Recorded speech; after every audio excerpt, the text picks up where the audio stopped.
Because there's 6 rules basically that I always have laid out that are the rules of success. Now let me get right away to the first rule of success. The first rule of success is to have a vision. You see, if you don't have a vision of where you go, and if you don't have a goal where you go, you drift around and you never end up anywhere. It's like you can have the best ship in the world, you can have the best airplane in the world. If the pilot or the captain doesn't know where to go, it will just drift around. It will not end up anywhere, or most likely in the wrong place. I couldn't see myself becoming a farmer or a worker in a factory or anything like that. Even though my parents wanted me to stay there and have a normal life. My father wanted me to become a police officer like he was. My mother wanted me just to stay there and marry a girl with the name of Heidi, hopefully, and have a bunch of kids and run around like the Van Trapp family in The Sound of Music. But that was their vision, not mine. My vision was totally different. I felt that I was born for something special, for something unique, for something big. I want to become a bodybuilding champion just like Reg Park. I want to get into movies just like Reg Park. And I want to make millions of dollars and be rich and famous just like Reg Park. So let me tell you something, visualizing your goal and going after it makes it fun. You've got to have a purpose no matter what you do in life. You've got to have a purpose. So that's rule number 1. Have a vision. Rule number 2 is don't listen to the naysayers. Don't listen to the naysayers.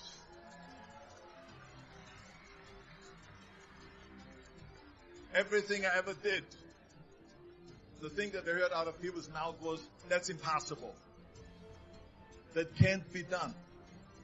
Or no. I remember when I wanted to be a bodybuilding champion, including my parents and everyone else around me, said this is impossible. Why don't you become a ski champion? That's what they do in Austria. Or bicycle champion, they do some track and field. You can't be a bodybuilding champion. That is exactly what I heard. And of course, I proved to the people that it can't be done. So whenever someone said to me, it can't be done, I heard it can be done. When they said no, I heard yes. And when they said it's impossible, I heard it is possible. Because I am a strong believer. I'm a strong believer of what Nelson Mandela said. That everything is always impossible until someone does it. Well, I'm going to be the one, I said to myself, I'm going to do it and I'm going to show it to them. Maybe it has never been done before. That's perfectly fine with me. But I'm going to do it. And I did not listen to the naysayers. So this is why I say don't listen to the naysayers. And the next thing, the third point that I'm going to make to you is, before we sit down with Jürgen and talk about the rest of the 3, is work your ass off. There is no magic pill. There is no magic out there.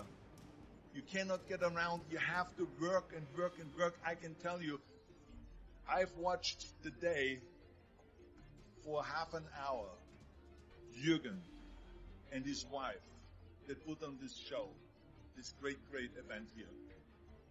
They work their ass off to put this together. All year long, they work and they work and they work. This does not come together by itself. When people say we don't have the time, we have 24 hours a day. We sleep 6 hours a day, so that gives you still 18 hours. There's someone shaking their head out here in front to say probably, I don't sleep 6 hours, I sleep 8 hours, right? But just sleep faster. So we have 18 hours a day. The average person works around 8 to 10 hours. So let's assume it's 10 hours, so we have 8 hours left. Then you travel around an hour a day, maybe 2 hours a day. So now you have still 6 hours left. So what do you do with these 6 hours? So you got to work hard. I mean, let me tell you something. When I went to America, I went to college. I went and worked out 5 hours a day. And I was working on construction. Because in those days in bodybuilding, there was no money. I didn't have the money for food supplements or anything. So I had to go to work. So I worked in construction. I went to college. I worked out in the gym, and at night from 8 o'clock at night to 12 midnight, I went to acting class 4 times a week. So I did all that. There was not one single minute that I wasted. And this is why I'm standing here today. I became very friendly with Muhammad Ali in the 70s. Muhammad Ali worked his butt off. And I saw it firsthand. I remember that there was a sports writer that was there in the gym and he was working out and he was doing sit-ups. And they asked him, how many sit-ups do you do? And he said, I don't start counting until it hurts. Now think about that. He doesn't start counting his sit-ups until he feels pain. That's when he starts counting. That is working hard. As a matter of fact, I believe what Ted Turner said. Work like hell and advertise.